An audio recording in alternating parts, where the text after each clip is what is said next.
কোনোভাবে যেন গরম কমছে না। অসহ্য গরমে কিচেনের কাজকে অতি দ্রুত শেষ করতে ৬টি কার্যকরী কিচেন টিপস নিয়ে হাজির হয়ে গেছি আমি কেয়া। আসসালামু আলাইকুম সবাইকে। আশা করি সবাই ভালো আছেন। আজকে অনেক অনেক গুরুত্বপূর্ণ কিচেন টিপস থাকবে এবং সেই সাথে এক ফেলে দেওয়া মসলার প্যাকেট দিয়ে আমি দারুণ একটা জিনিস বানিয়ে দেখাবো আপনাদের। তো আশা করি ফুল ভিডিওটা দেখবেন। কথা না বাড়িয়ে চলে যাচ্ছি প্রথম টিপসে। তো দেখেন আমি এই যে একটা ব্যাগ নিয়েছি। এরকম ব্যাগ মনে হয় সবার ঘরে মোটামুটি আছে। বিশেষ করে স্টুডেন্টরা এই ধরনের ব্যাগ কিন্তু ব্যবহার করে। আর এই ধরনের ব্যাগের ভিতরে অনেক প্রয়োজনীয় জিনিস থাকে। তো ব্যাপার যেটা হয় সেটা হচ্ছে এই যে ব্যাগের এই সাইডটায় অনেক টাকা থাকে, দেখা যায় মোবাইল থাকে, অনেক অনেক গুরুত্বপূর্ণ জিনিস রাখা হয়। আর সেটা চুরি হয় খুব সহজে, তাই না? তো এটা চুরি হওয়া থেকে কীভাবে রোধ করা যায় সেটার একটা টিপস আমি দেখিয়ে দিচ্ছি। তো দেখেন এই যে আমাদের ঘরে কিন্তু সেফটি পিন থাকে বা এই ধরনের যে কাঁটা জাতীয় যে ক্লিপগুলো আছে এগুলো থাকে, মানে যেগুলো আমরা হেজাবে ব্যবহার করি। তো এই ধরনের হেজাবে ব্যবহার করা জিনিস বা সেফটি পিন, সামান্য সেফটি পিন দিয়ে আমরা কাজটা করে নিতে পারি। এই যে চেনের যেদিক দিয়ে চেনটা আছে, তো মুখে এভাবে বাইরে যাওয়ার সময় আটকে নেবেন। তো এভাবে আটকে নিলে কি হবে দেখেন, এখন চেন ধরে যতই টানাটানি করা হোক না কেন কোনোভাবে খুলবে না। আর চেনে মোবাইল কিংবা টাকা চুরি করা তো দূরে থাক, হাত দিলেই টের পাওয়া যাবে যে কেউ আমার ব্যাগে হাত দিয়েছে। আমারও কিন্তু অনেক বছর আগে এরকম করে মোবাইল চুরি হয়েছিল ব্যাগ থেকে। তো যার কারণে এই টিপসটা আমি আপনাদের দিয়ে দিলাম। আশা করি এটাও থেকে উপকৃত হবেন। এরপরে চলে যাচ্ছি পরবর্তী টিপস। তো দেখা যায় আমরা যখন বাইরে যাই, তো বাইরে যাওয়ার সময় এই চাবি খোঁজাখুঁজি শুরু করি। মানে সব কিছু রেডি, চাবি খুঁজে পাই না। এরকম হয় না অনেক সময়? তো একটা নির্দিষ্ট স্থানে চাবি থাকলে কিন্তু খুঁজে পেতে সুবিধা হয়। তো একেবারে টাকা পয়সা খরচ না করে আমি কিভাবে দেখেন নির্দিষ্ট একটা স্থানে চাবিটা রেখে দিচ্ছি। আপনারাও চাইলে এভাবে রেখে দিতে পারেন।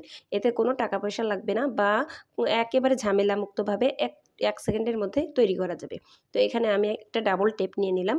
আর ডাবল টেপটা আমি আমার ওয়ালে একটা পেপারের সাথেই আটকে নিলাম। টাইলসের সাথে আটকে নিলেও কোনো সমস্যা ছিল না। তারপরে আমি দেখানোর জন্য জাস্ট এখানে লাগাচ্ছি, পরবর্তীতে যাতে খুলে ফেলতে পারি। কারণ আমার চাবি রাখার জায়গা আছে। তো যাদের নাই তাদের জন্য এই ভিডিওটা। দেখেন একটা কলমের মুখ নিয়েছি আমি, দেখতে পেয়েছেন। আর কলমের মুখটা এই ডাবল টেপের সাথে ভালো করে আটকে নিলাম যাতে না খোলে। আর আটকে নিয়ে কিন্তু আমি বেশ টানাটানিও করলাম। এটা কিন্তু সহজে খুলবে না। এখন দেখেন এই যে কলমের মুখের সাথে আমি চাবিটা আটকে দিলাম। আর এটা কিন্তু এভাবেই আটকে থাকবে।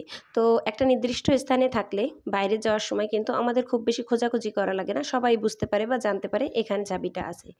তারপরে চলে যাচ্ছি পরবর্তী টিপস। তো এই যে টমেটো, আমরা দেখা যায় টমেটো দিয়ে অনেক কিছু করি। সালাদ করি, কিংবা টমেটো আমরা রান্না করি। তো রান্না করার সময় বা সালাদ করার সময় যেভাবে হোক, বিশেষ করে রান্না করার সময় এই যে টমেটো রান্না করার পরে এই যে খোসাটা কিন্তু সেদ্ধ হয়, মানে একেবারে মিশে যায় না তরকারির সাথে। খোসাটা আ থেকে যায়। তো অনেকেই বিরক্ত হন। তো তারা কি করতে পারেন, খোসাটা কিভাবে ছড়িয়ে নিতে পারেন সেটাই দেখিয়ে দিচ্ছি। একটুখানি এই যে আমরা রান্না করার সময় আমি যে ভাত বসিয়েছি, তো ভাতে রান্নার সময় এই গ্যাসের পাশেই আমি একটুখানি ধরলাম। তো খুব বেশি সময় কিন্তু ধরা লাগে না। এখানে আমি কিন্তু বেশি সময় ধরছি, কারণ এটা আমি সিদ্ধ করব, যার কারণে একটু বেশি সময় ধরেছি।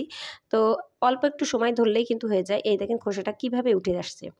তো এইভাবে দেখা যাচ্ছে ৩০ সেকেন্ড বা ২৫ সেকেন্ড ধরলেই কিন্তু এই খোসাটা অনায়াসে উঠে আসে। আর সালাদ বা রান্নার কাজে যেভাবেই ব্যবহার করবেন এভাবে রান্না করতে পারেন। তো এই খোসাটা তখন আর থাকে না। তো যেহেতু আমি সিদ্ধ করব, সেহেতু আমি একটু বেশি করে আর কি সিদ্ধ করে নিয়েছি। এখন আমি দেখাচ্ছি যে কিভাবে আমি টমেটোটা সিদ্ধ করি। মানে আলাদাভাবে কোনো গ্যাস খরচ করার দরকার হয় না। তো ভাত আমি বসিয়েছি। আর ভাতের উপরে এই যে একটা ছাঁকনি দিয়ে নিয়েছি। ছাঁকনির উপরেই আমি টমেটোটা বসিয়ে দিয়েছি এবং ঢাকনা দিয়ে ঢেকে রাখছিলাম। তো দেখতে পেয়েছেন সিদ্ধ হয়ে গেছে। আমি কিন্তু কাঁটা চামচ দিয়ে একটু দেখিয়ে দিলাম। অনেক তাড়াতাড়ি কিন্তু সিদ্ধ হয়েছে। তো কিছু কিছু জিনিস আছে যেগুলো আ ডাবল করে গ্যাস খরচ করার দরকার হয় না। তো টমেটো এমন একটা জিনিস অল্পতেই কিন্তু তাড়াতাড়ি সিদ্ধ হয়ে যায়। তো এভাবে সিদ্ধ করে নিতে পারেন আপনারা চাইলে। এরপরে চলে যাচ্ছি আ অনেক গুরুত্বপূর্ণ একটা টিপস। তো আমাদের ঘরে এরকম মসলার প্যাকেট তো থাকেই। আমি আপনাদের আগে একটা ভিডিওতে দেখিয়েছিলাম মসলার প্যাকেট দিয়ে আমি একটা সুন্দর জিনিস বানিয়ে দেখিয়েছিলাম কিচেনের। তো আজকে আরেকটা গুরুত্বপূর্ণ জিনিস বানাচ্ছি। তো দেখতে থাকুন আপনারা। নিশ্চয়ই ভালো লাগবে আপনাদের কাছে। হাতে কোনো কিছু বানানো বা ঘর সাজানোর জিনিস হলে তো কোনো কথাই নেই, বা ঘরের প্রয়োজনীয় জিনিস হলে তো কোনো কথাই নেই। তো টাকা পয়সা খরচ না করেও কিন্তু আমরা ফেলে দেওয়া জিনিস দিয়ে হাতে ঘরের অনেক জিনিস বানিয়ে নিতে পারি। এখানে দেখেন আমি একটু ডিজাইন করে নিলাম। আর এখন নিচে মানে পেছন সাইডে একটা কাগজ মেরে দিচ্ছি, এতে করে শক্ত থাকবে আর সহজে নষ্ট হবে না। তো আমি স্টেপলার দিয়ে আর কি পিন করে নিলাম, এতে শক্ত থাকবে ভালো। আর আমি স্টেপলার দিয়ে পিন করার পরে কিন্তু সাইজ করে কেটে নিয়েছি। এখন র্যাপিং দিয়ে মানে যে পেপারটা আছে এটা দিয়ে আমি মুড়ে নেব দেখার সৌন্দর্যের জন্য। তো অলরেডি কিন্তু মুড়েও নিয়েছি। আর এখন মুড়ার পরে একটুখানি আমার একটা কানের দুল ছিল, সেটা সামনের অংশে দিয়ে দিচ্ছি দেখার সৌন্দর্যের জন্য। এর থেকে ফুল বড় ফুল দিলেও কিন্তু সুন্দর লাগতো না, আমি আর ঝামেলা করতে চাইনি, যেটা আছে সেটাই দিয়ে দিলাম। আর একটা ছিদ্র করে নিচ্ছি। এখন আমার কাজটা কিন্তু কমপ্লিট। এখন কি কাজের জন্য এটা বানালাম দেখাচ্ছি। আমি ২ টা কাজ দেখাবো আপনাদের। এটা প্রথমে আমি দেখেন একটা ওয়ালের সাথে হ্যাঙ্গিং করে নিয়েছি। এখন ওটা কি কাজের জন্য হ্যাঙ্গিং করেছি সেটা আমি পরে বলছি। তার মধ্যে আরেকটা টিপস আপনাদের বলে দিই, খুবই গুরুত্বপূর্ণ টিপস ফোন ফোন বিষয়ক। তো এই গরমে আপনারা এই কাভারটা বাইরে থেকে আসার পরপরই কাভারটা খুলে দেওয়ার চেষ্টা করবেন আর ফ্যানের নিচে রাখার চেষ্টা করবেন। আর বিশেষ করে চার্জে দেওয়ার সময় অবশ্যই এই কাভারটা খুলে দিবেন। কারণ ফোন অতিরিক্ত গরম হয়ে যায় বাইরে থাকলেও, বা এমনি অটোমেটিক কিন্তু গরম হয়ে যাচ্ছে। আর যখন চার্জে দেওয়া হয় এই কাভার সহ তখন কিন্তু আরও বেশি গরম হয়ে যায়। এতে করে কিন্তু যেকোনো ধরনের অ্যাক্সিডেন্ট হয়ে যেতে পারে।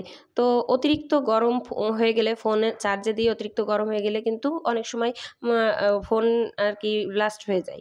তো আশা করি এই টিপসটা আপনাদের ভালো লাগবে বা কাজে লাগবে। এখন এই যে ফোন চার্জে দেওয়ার পরে দেখবেন খাটের পাশে দিলে অনেক সময় পড়ে যায়।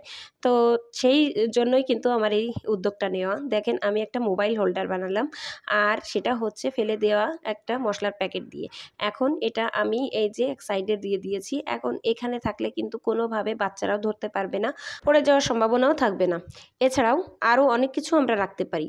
যেমন এই যে এই আমার ক্যাবিনেটের এক সাইডে আমি কিছু কাগজ রেখে দিয়েছি, যেটা দিয়ে আমি এই এই অর্গানাইজারটা বানিয়েছি। তো এই ধরনের অনেক কিছুই কিন্তু রেখে দিতে পারি। যাই হোক, চলে যাচ্ছি পরবর্তী টিপস। তো এই যে চার্জার ফ্যান, এরকম চার্জার ফ্যান আমাদের সবার ঘরে মোটামুটি এই গরমের সময় আছে। আর এটা পরিষ্কার করা কিন্তু অনেকে ঝামেলা মনে করেন খুলে পরিষ্কার করাটা। তো খুব সহজে কিভাবে পরিষ্কার করা যায় সেটা দেখিয়ে দিচ্ছি। এখানে দেখেন আমি একটা ডিশ ওয়াশ নিয়েছি একটু, আর একটু ভিনেগার নিয়ে একটা ক্লিনজার বানিয়ে নিয়েছি। এখন আমি এই যে গ্লাভস পরে নিয়েছি, যে গ্লাভসগুলা আর কি একটু উঁচা উঁচা টাইপের। তো এই গ্লাভস দিয়ে কিন্তু এই গ্লাভস পরে এই ধরনের জিনিস পরিষ্কার করতে অনেক সুবিধা হয়। কারণ এই যে খাঁচি মতোই, খাঁচির মধ্যে কিন্তু অন্য জিনিস দিলে আর কি পরিষ্কার হয় না সহজে। আর এই গ্লাভসগুলো যেহেতু উঁচা উঁচা টাইপের, এই দেখেন এইটা উঁচা উঁচা থাকার কারণে কিন্তু এই খাঁচির উপরে টান দিলেই পরিষ্কার হয়ে আসে। বিশেষ করে এই ফ্যানগুলো পরিষ্কার করতে অনেক সুবিধা এই গ্লাভস পরে।